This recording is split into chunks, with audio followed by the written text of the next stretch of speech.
Alors on est toujours sur les couleurs et sur les palettes de couleurs et mes palettes préférées. Là je suis très contente parce qu'on arrive sur des palettes plus grandes, donc on va pouvoir se faire plaisir et sur le choix des couleurs à prendre. Et là on arrive avec une palette de 24 couleurs qui est une palette avec laquelle j'ai pas mal peint et il y a vraiment presque tout, bon il doit y avoir toutes mes couleurs préférées dans cette palette.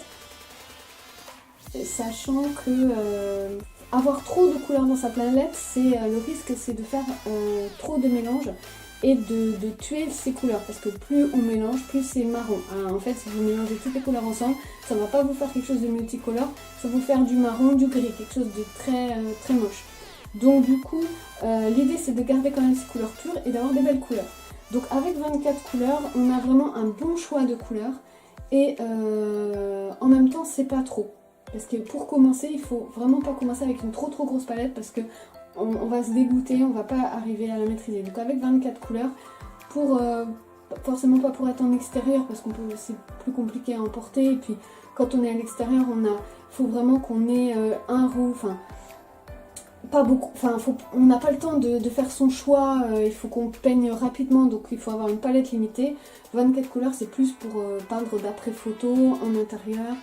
Peindre des portraits, peindre des choses où on a un peu, des portraits d'après photo, où on a un peu plus de temps. C'est vrai que le portrait d'après une personne qui peint ou qui pose, on n'a pas forcément le temps. Voilà. Donc les 24 couleurs que j'ai actuellement, c'est ma palette actuelle. Donc d'abord j'ai du jaune citron, c'est une couleur très transparente, c'est une couleur primaire. Ensuite j'ai jaune cadmium, en fait ça ressemble beaucoup à la gomme Gut qu'on a déjà vu dans une précédente vidéo, mais le jaune cadmium, le gros intérêt du jaune cadmium c'est qu'il est beaucoup plus transparent et il se mélange bien, il fait des très jolis mélanges. Donc du coup, bon, il est peut-être moins joli pour les débutants parce qu'il est moins couvrant, mais pour un débutant, quand c'est un peu, qu'aura toujours tendance de toute façon à gouacher, quand ça donne une couleur un peu unie et ça peut rendre très bien le gomme Gut. Après, très rapidement, vous préférerez sans doute jaune cadmium. La troisième couleur, c'est une couleur que j'ai découverte il n'y a pas très longtemps et qui est très belle, c'est l'orchidacridum.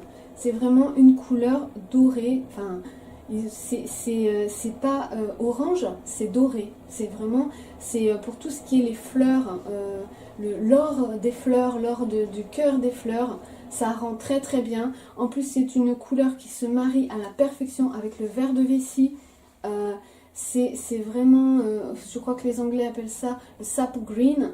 Et le vert de vessie, c'est du sap green pour ceux qui prennent les couleurs Winsor et Newton qui sont en anglais. Et l'orchidacridum, ça se mélange super bien avec. C'est une couleur qui fait très naturelle pour peindre des fleurs, pour peindre la nature. C'est vraiment super. Enfin, franchement, moi j'adore cette couleur.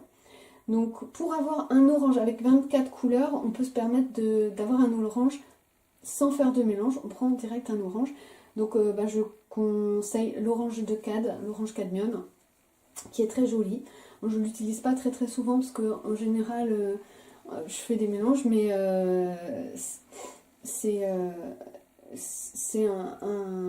vraiment une couleur très transparente. Donc, du coup, elle est assez pure. Alors, le rouge vermillon, c'est la couleur suivante quand on va plus vers les rouges. C'est une couleur très belle. Moi j'ai j'ai adoré le rouge vermillon.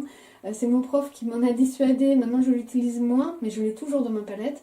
Mais c'est vrai que c'est une couleur qui est très belle. Enfin, après on aime ou on n'aime pas, mais moi j'adore le rouge vermillon. Bon, le problème c'est qu'elle se mélange pas très bien, notamment avec les verts.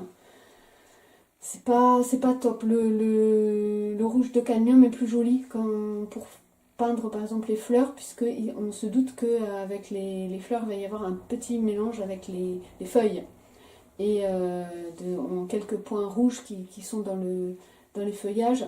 Ça va rendre plus joli avec du rouge de Cad ou du rouge Winsor. Donc c'est mes deux autres rouges purs C'est entre vermillon, Winsor et cadmium, c'est des rouges purs. Le rouge Winsor, il est très très beau. Pur, il est vraiment très très beau. Il est plus profond que le vermillon. Le vermillon est plus brillant, plus lumineux. Le rouge Winsor est vraiment profond. Le rouge cadmium est plus léger, beaucoup plus transparent. Il se mélange très bien. Donc si on a 24 couleurs, on peut les prendre. On peut prendre ces trois-là en rouge. C'est vraiment des couleurs sympas. Bon, évidemment, j'ai mis du cramoisi d'alizarine. Je le prends tout le temps. Donc voilà, ça c'est pas négociable. Les violets, donc j'ai deux types de violets. Il y a le violet périlène qui va servir à faire les ombres notamment. Et alors, là j'ai le violet Winsor. Donc le violet Winsor, ça sert aussi à faire les ombres. C'est un violet qui est froid, c'est un violet qui tend sur les bleus, c'est pas violet outre-mer, mais c'est un violet quand même qui est un peu froid. Voilà. Mais bon, il reste quand même, enfin, voilà, il reste quand même vibrant. Sinon, donc il y a le cobalt et l'outre-mer, les deux couleurs un peu jumelles, sachant que l'outre-mer est plus belle quand on veut faire des grands lavis à l'outre-mer, elle est plus jolie. Elle a aussi des pigments qui se déposent, ça fait des effets, c'est plus facile à travailler. L'outre-mer, c'est très joli. Le cobalt se mélange plus et il est plus... on peut pas dire qu'il est plus léger, il n'est pas plus transparent, mais ouais, il se mélange mieux. Donc toujours sur les bleus, on reste sur les bleus, donc indigo pour faire les ombres. C'est un bleu très très froid, très très dur, très très bon pour faire les ombres, pour faire les recoins où la lumière n'arrive pas. Indigo. Le bleu de Prusse et le bleu céruléum. Alors le bleu de Prusse c'est une couleur très spéciale, c'est pour ça que je l'ai prise. Je ne l'utilise pas très souvent, mais de temps en temps c'est bien pour faire des toitures, par exemple des toits d'ardoise, des choses comme ça. Si on veut faire des peintures sur la Bretagne, le nord de la France, etc. Le bleu de Prusse c'est pas mal pour les toits. Ça rend bien. Le bleu céruléum, bien sûr, pour faire le ciel, un bleu clair, un bleu limpide qui va se fondre dans les nuages, enfin voilà, un bleu un peu paradis, quoi, le bleu céruléum. Ou le bleu manganèse, hein. On peut aussi prendre du bleu manganèse. Alors après, on va partir sur les verts, puisque le bleu céruléum, il est un peu jaune, donc il tend déjà un peu sur les verts. Donc là on arrive avec mon trio des verts, donc sans surprise le vert périlène, parce que j'adore le vert périlène. Je trouve que pour peindre la végétation avec le vert périlène enfoncé pour faire les ombres et les végétations sombres sur l'arrière-plan, c'est super. Et le vert de vessie en premier plan ou les végétaux à la lumière, ça marche vraiment très bien, les deux couleurs fonctionnent très bien ensemble. Si on peut rajouter un petit peu de pointe de jaune de citron, ça se mélange super bien et ça fait des très beaux buissons. Donc voilà. Et puis le troisième vert que j'ai dans mes 24, c'est quand même le vert émeraude. Même si j'ai déjà expliqué dans une autre vidéo qu'il faut se méfier du vert émeraude, qu'il faut jamais l'utiliser pur, ou alors vraiment très très très rarement, dans des conditions vraiment particulières, mais certainement pas pour faire la nature. On trouve jamais de vert émeraude dans la nature, même si on a l'impression que c'est vert émeraude, mais en fait non. C'est un vert qui est trop artificiel, qui est trop dur, qui est trop brutal, et qui va ruiner vos aquarelles. Donc le vert émeraude c'est joli, mais il faudra l'utiliser mélangé avec d'autres des couleurs de la palette. Donc je le prends quand même parce que mélanger ça rajoute une petite touche, ça peut rajouter une petite touche un peu vive, un peu jolie, hein. C'est un vert plus vif. Donc après on va arriver sur les terres, c'est les dernières couleurs. Donc le terre de cerne naturel, le terre de sienne brûlé, le terre d'ombre brûlé. J'ai expliqué à longueur de vidéo pourquoi ces trois couleurs là sont vraiment indépassables. C'est des couleurs de terre, c'est vraiment très utile pour peindre à l'aquarelle, c'est extrêmement utile pour peindre les paysages, pour faire la peau. Les teintes de peau se font essentiellement avec de la terre de sienne brûlée. C'est aussi pour ça que j'aime beaucoup le cramoisi d'alizarine, parce que mélanger très légèrement avec de la terre de sienne brûlée et beaucoup d'eau, ça fait des teintes, des carnations, des teintes de peau qui sont très jolies. Donc voilà, le rouge clair, alors ça c'est un petit peu comme la terre de sienne brûlée mais en plus rouge. Donc pour tout ce qui est briques, les maisons en briques, etc.